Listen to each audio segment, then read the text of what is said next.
Yeah మనం అద్దంకి దయాకర్ గారితో మాట్లాడదాం. ప్రభుత్వం తరపున రిప్రజెంటేటివ్ గా ఉన్నారు, ఎమ్మెల్సీ ఉన్నారు.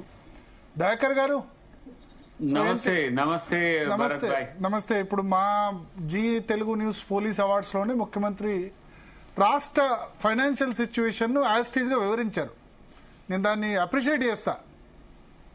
అంటే ఏంటంటే లేవు, డబ్బులు లేవన్న విషయాన్ని చెప్పారు. సరే, ఆయన వాడిన పదాన్ని కొంత దివాలా తీసింది, అప్పులు పుడతలేవు, ఇది వేరే అనుకోండి. బట్ ఫైనాన్షియల్ సిచ్యువేషన్ ఎక్స్ప్లెయిన్ చేశారు. నన్ను కోసుకొని తిన్నా డబ్బులు లేవని ఆయన చెప్పారు. చెప్పిన తర్వాత ఈ సబ్ కమిటీ ఫామ్ అయింది, అదైంది. ఇప్పుడు రెండు ఇష్యూస్.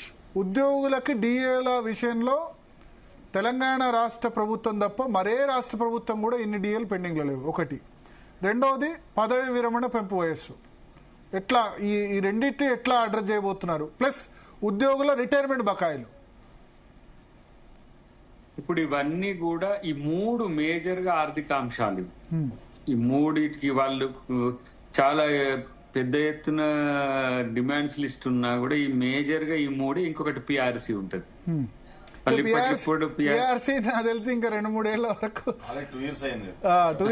ఇంకో 2 ఏళ్ల వరకు ఇస్తలేరు పిఆర్సీ. ఎట్లా పిఆర్సీని మేజర్ గా డిమాండ్ కాకపోయినా వీటి విషయంలోనైనా సీరియస్ గా స్పందించామని మా టీఎన్జిఓస్ ఎప్పటి నుంచో ముఖ్యమంత్రి గారిని కాదు ఇక అందరినీ అలాంటి వాళ్ళని కూడా ముఖ్యమంత్రి గారి దృష్టికి తీసుకురమ్మన్నప్పుడు 2-3 సార్లు కలిసిండు కూడా. వాళ్ళు పర్సనల్ గా చెప్పిన ముఖ్యమంత్రి గారికి కూడా. సరే, డబ్బులు లేవు అనే విషయము ఒక ఎత్తు అయితే, మనం ఏమి చెయ్యమనేది ఏం లేదు. అన్ని కాకపోయినా కొన్ని అయితే చేయాల్సిందే, చేస్తామనేదే ఇప్పుడు ప్రభుత్వం యొక్క ఆలోచన. మరి ఈ రోజు చర్చల్లో బట్టి గారితోని, తర్వాత రేపు జరగబోయే వాటికైనా కూడా గొంతెమ్మ కోరికలు ఏం కావు. వాళ్ళ డిమాండ్లు న్యాయమైనవి అనేది అందరం ఒప్పుకునే, ముఖ్యమంత్రి గారితో సహా. వారు కూడా డబ్బులు లేవన్నది కానీ మేమేమి ఇయ్యమని అయితే ఆ మీటింగ్ లో, మీ మీటింగ్ లో జీ పోలీస్ అవార్డ్స్ సందర్భం కూడా ఎప్పుడేం అనలేదు. దీన్ని ఆలోచించండి, దీని మీద మీలాంటి వాళ్ళైనా వ్యక్తులు ఆలోచించి దాన్ని మనం ఎట్లా చేద్దాం అనేది మాట్లాడదామన్న దానికే ఇప్పుడు ఈ కమిటీ కూడా వచ్చింది. సో ఫినాన్షియల్ ఇష్యూస్ ను బూచిగా చూపి ఉద్యోగుల నుంచి వాళ్ళకి ఇవ్వాల్సిన ఏరియర్స్ నో లేకపోతే డిఎస్ నో వీటిని కూడా ఉండవు. రేపు నాకు తెలిసి కొంత సంతోషపడవచ్చు రేపు ఏది కేబినెట్ తర్వాత నేను అనుకుంటున్నా మిత్రులు. ఎందుకంటే వాళ్ళది కూడా ఒక ప్రైమ్ ఇష్యూ. ఇప్పుడు ఎందుకు కమిటీ కూర్చుంది అనే దాని విషయంలో కూడా ఎంత మేరకు మనం చేయాలనేది ఒక నిర్ణయం తీసుకుంటారు. ఇంకోటి ఏజ్ రిలాక్సేషన్ అనేది కూడా డెఫినెట్ గా ఒక అంచనా ప్రభుత్వానికి ఉన్నది కాబట్టి వచ్చిందనేది అనుకుంటున్నాం. దీంట్లో కొంత యువతల సైడ్ కూడా కొంత నిరసన ఉన్నప్పటికీ కూడా దాన్ని మనం ఎట్లా దాన్ని మూవ్ చేయాలని, ఎంత చేయాలి దయాకర్ గారు? ఉద్యోగుల పదవి విరమణ వయస్సు మా వాళ్ళు ఏం చెప్తుండ్రో మరి బట్టి గారికి మా ఇద్దరు మీ అభిప్రాయం అడుగుతారు, మీ వ్యక్తిగత అభిప్రాయం పెంచాలా? ఇప్పుడు వాళ్ళు ఎవరు? వాళ్ళు మా వాళ్ళు కాదా? మాదొక అభిప్రాయం, వాళ్ళదొక అభిప్రాయం. ప్రభుత్వ ఉద్యోగులు అంటే ఎవరు వాళ్ళు ఉన్నారు?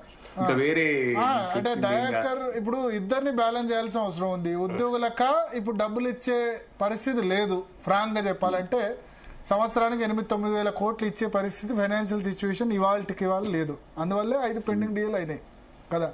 ఒకటి, ఆదాయం ఇప్పటికిప్పుడు అంటే పెరగదు, పెరగాలి, మార్గాలు జరగాలి. ఒకటి, మరీ అంతేం లేదు భరత్ భాయ్, మరీ మనం చర్చించుకుంటున్నంత ఏం లేదు.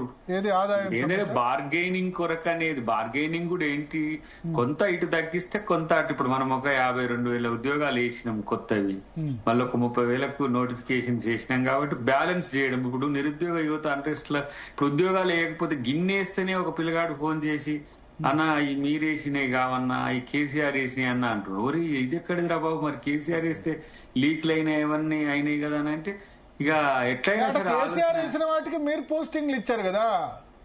ఏవి మీకు తెలిసి చెప్పండి. ఏవి ఏది నర్సులు, తర్వాత గ్రూప్ 1 సంబంధించి గ్రూప్ 1 కేసీఆర్ మీరు ఒక 80 పోస్టులు ఎన్ని మొత్తం ఎన్ని అవి గ్రూప్ 2 కేసీఆర్ దే. ఇప్పుడు కాదు, ఇప్పుడు ఖాళీలు కేసీఆర్ నోటిఫికేషన్ కేసీఆర్ నోటిఫికేషన్, ఖాళీలు నోటిఫికేషన్ రెండు కేసీఆర్ ఎందుకు? ఇక పోలీస్ కానిస్టేబుల్స్ మీరు అన్నారు కదా, నేను చెప్తున్నా. పోలీస్ కానిస్టేబుల్స్ గ్రూప్ 1 గ్రూప్ 2 తర్వాత మిగతా చాలా ఇష్యూస్ కూడా వాళ్ళ టైంలో ఎగ్జామ్స్ కూడా కంప్లీట్ అయ్యి మీరు పోస్టింగ్స్ ఇచ్చారు. కొన్ని అట్లా కానీ కొన్ని మీరు ఇచ్చారు నేను కాదనట్లేదు. ఇప్పుడు డిఎస్సి ఉంది, మీరు ఇచ్చారు, డైరెక్ట్ గా ఇచ్చారు, ఫాస్ట్ గా కంప్లీట్ చేశారు. I appreciate. డిఎస్సి చాలా ఫాస్ట్ గా కంప్లీట్ చేశారు, అప్రిషియేట్. కాబట్టి అవి బడ్జెట్. ప్రసన్న హరికృష్ణ గారు ఏదో మాట్లాడాలనుకుంటారు ఈ విషయంలో. చెప్పండి ప్రసన్న భాయ్. దగ్గర నమస్తే. నమస్తే. ఇక్కడ ఒక్కటేనే, ఇప్పుడు మీరు ఉద్యోగులకు రిటైర్మెంట్ బెనిఫిట్స్ అంత కష్టమేం లేదని చెప్పేసి అన్నారు, చాలా సంతోషం. సో రిటైర్మెంట్ బెనిఫిట్స్ పొందేటువంటి హక్కు ప్రతి ఉద్యోగికి ఉంటుంది ఈ రాష్ట్రంలో, ఏ రాష్ట్రంలో కానీ.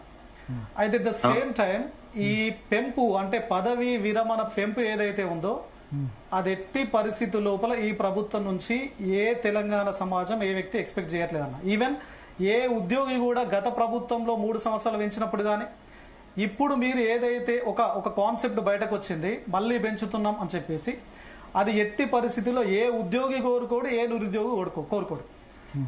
ఇట్లా చేసుకుంటూ ఉంది అని చెప్పేసి అన్న, అదే అందుకని మీకు చెప్తున్నా, మీ ద్వారా దయచేసి ప్రభుత్వానికి నిరుద్యోగుల యొక్క సమస్యలు కూడా వాళ్ళ వైపు తీసుకెళ్లే ప్రయత్నం చేయండి. మోరోవర్ ఇప్పటి వరకు 60,000 ఉద్యోగాలు మేము ఇచ్చినామని చెప్పేసి ముఖ్యమంత్రి గారు ప్రతి సభ లోపల చెప్తా ఉన్నారు. ఇంతకుముందు మీరు కూడా 52,000 ఉద్యోగాలు ఇచ్చినామని చెప్పేసి అన్నారు. దానికి భరత్ గారు ఒక చిన్న ఎక్స్ప్లెనేషన్ కూడా ఇచ్చారు.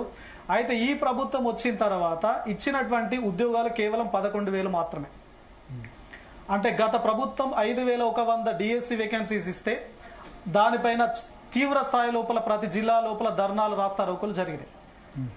మళ్ళీ ఈ ప్రభుత్వం వచ్చిన తర్వాత దానికి ఇంకొక 5,800 కలిపి మొత్తం 11,000తో నోటిఫికేషన్ ఇచ్చారు. ఒక 4,000 నర్సులకు సంబంధించి హెల్త్ డిపార్ట్మెంట్ కి సంబంధించినటువంటి వేకెన్సీస్ తో నోటిఫికేషన్ ఇచ్చారు. గ్రూప్ 1 లోపల గత ప్రభుత్వం 503తో నోటిఫికేషన్ ఇస్తే ఈ ప్రభుత్వం వచ్చిన తర్వాత దానికి ఒక 60 వేకెన్సీస్ కలిపి 523తో మళ్ళీ కొత్త నోటిఫికేషన్ ఇచ్చారు. ఇవన్నీ కలిపి ఒక 11,000 నోటిఫికేషన్ మాత్రమే ఈ ప్రభుత్వం ఇచ్చిందన్న. సరే, ఎన్ని ఇచ్చింది అనేది పక్కన పెడితే, నిన్న చాలా మంది గ్రూప్ అంటే జూన్ 2వ తారీఖున ఈ తెలంగాణ రాష్ట్రం ఆవిర్భావం జరిగింది కాబట్టి, మరి గత ప్రభుత్వం పోయి ప్రస్తుత ప్రభుత్వం వచ్చిన తర్వాత నిన్న చాలా మంది నిరుద్యోగులు కొన్ని గంపెడ ఆశలు పెట్టుకున్నారు. ఒక పాజిటివ్ అవుట్కమ్ ముఖ్యమంత్రి గారి స్టేట్మెంట్ లోపల ఉద్యోగాలకు సంబంధించి ఏమైనా వస్తుందా అని చెప్పేసి, ఇది జరగకపోగా మళ్ళీ ఇంకా మేము సూపర్ యాన్యువేషన్ ఏజ్ ఇంకా పెంచుతాం అని చెప్పేసి ఎప్పుడైతే ఈ చర్చ పేపర్ లోపల, వార్తాపత్రిక లోపల రావడం జరిగిందో, నిరుద్యోగ సమాజం చాలా తీవ్ర స్థాయి లోపల వాళ్ళ కోపాన్ని ప్రదర్శించే అవకాశం ఉంది. ఒకవేళ ఇదే కనుక జరిగితే రాష్ట్రం లోపల చాలా తీవ్రంగా ప్రతి జిల్లా లోపల నిరసనలు, రాస్తారోకోలు జరగడానికి అవకాశం ఉంది. ఇది అయితే ఉద్యోగ సంఘాలకు కూడా వన్ సెకండ్ ఉద్యోగ సంఘాలకు కూడా నా వైపు నుంచి రిక్వెస్ట్ చేస్తున్నా ఏంటంటే, మన హక్కులను పొందడానికి మనం ఏ విధంగానైతే మనం అడుగుతున్నామో ఈ వయస్సు పెంపు కూడా మనకు చాలా భారంగానే ఉంటదన్న. ఎందుకంటే ప్రస్తుత సమాజం ఆధునికతతో ముందుకు వెళ్తా ఉన్నది, టెక్నాలజికల్ అడ్వాన్స్మెంట్ జరుగుతున్నాయి. చాలా మంది ఉద్యోగులు ఎఫిషియన్సీతో బాధపడుతున్నారు, ఎఫిషియన్సీ లేక. ఎందుకంటే ఇప్పుడు మారుతున్నటువంటి సమాజానికి అనుగుణంగా సర్వీసెస్ ను ప్రజలకు ఇవ్వడం లోపల కొంతమంది వెనుకబాటు తనాన్ని కలిగి ఉన్నారు కాబట్టి, ఆ టెక్నాలజీని అడాప్ట్ చేసుకున్నటువంటి కండిషన్ లోపల లేరు కాబట్టి, ఇట్లా వయస్సు పెంచడం కన్నా వయస్సు పెంచకపోతే మన పిల్లలకి, మన కొడుకులకు, మన బిడ్డలకు ఉద్యోగాలు వచ్చే అవకాశం ఉంది. కాబట్టి ఉద్యోగ సంఘాలకు కూడా నా తరఫు నుంచి నిరుద్యోగుల పక్షాన్ని రిక్వెస్ట్ చేస్తున్నాను, ఈ సూపర్ యాన్యువేషన్ కి సంబంధించి పెంచే కార్యక్రమం ఏదున్నా కూడా ప్రభుత్వంతో వద్దని చెప్పే ప్రయత్నము మీ వైపు నుంచి కూడా బాధ్యతాయుతంగా ఉండాలని చెప్పేసి నేను మనస్ఫూర్తిగా ఉద్యోగ సంఘాలను రిక్వెస్ట్ చేస్తున్నా. హరికృష్ణ అన్న, ఫస్ట్ మీరు ఇన్లేదు మేము మాట్లాడింది, మేము ఉద్యోగ సంఘం